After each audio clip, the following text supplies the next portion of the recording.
He's a TV host, comedian, DJ, music producer, artist, and of course, a father of twins. And while it's been more than a decade since the release of his self-titled album, Nick Cannon is back with White People Party Music. And he joins us now to tell us more about his long-awaited return.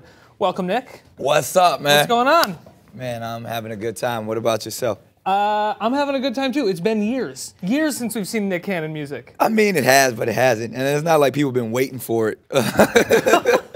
You freely admit yourself that people weren't looking for a new Nick Cannon album? Nah, I don't think that was on anyone's list. But honestly, I mean, even myself putting out the album, it was for fun, really. I mean, and even putting it out on April Fool's Day, calling it White People Party Music, all of that stuff is just a big joke in my mind. So, yeah. Do you think you've done so many things in the 10 years since you released the last album that people are saying like, oh yeah, he makes music too? Yeah, I forgot to make music. I've been doing so many different things. But honestly, it was one of those things where I've never really left the music business. I mean, I have a record label. I've been putting out artists. I've a radio show. I've been DJing all over the world. So it's things like that where I feel like I'm the executive at record labels and stuff. Right. So it's never like, oh, I'm back to music. It was just like, oh, let's put out a project that's specifically mine. How would you say you're poking fun at yourself on the album? Oh, you gotta, once you listen to it, it's funny even with like all this controversy and the character that I created, Connor Smallnut. I was gonna introduce myself to you as Connor Smallnut. The funny thing is, if you listen to the album, he hates Nick Cannon.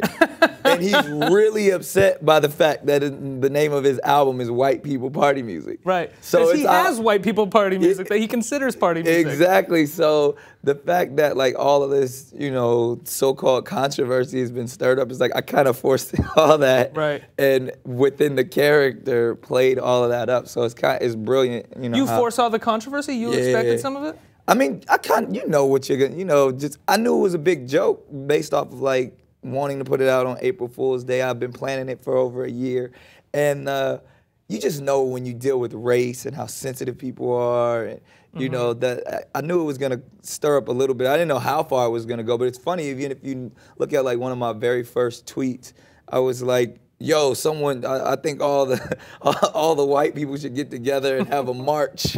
It's like somebody get Rush Limbaugh on the phone. Right, there's always that white person that's like, why do they get a history month? Why do white people get one? Right. So I saw it, and you know, the people who got like really offended by it, that was surprising to me. But you were like, oh, I didn't know there were racists out there. Right.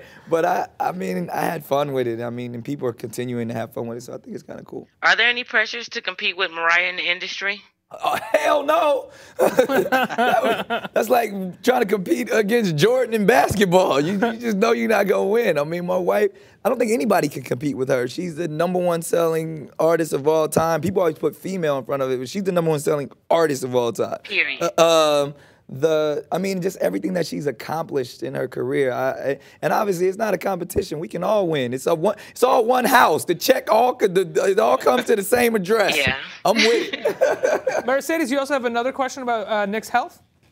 Yes. How do you find the time to do so much and also dealing with lupus?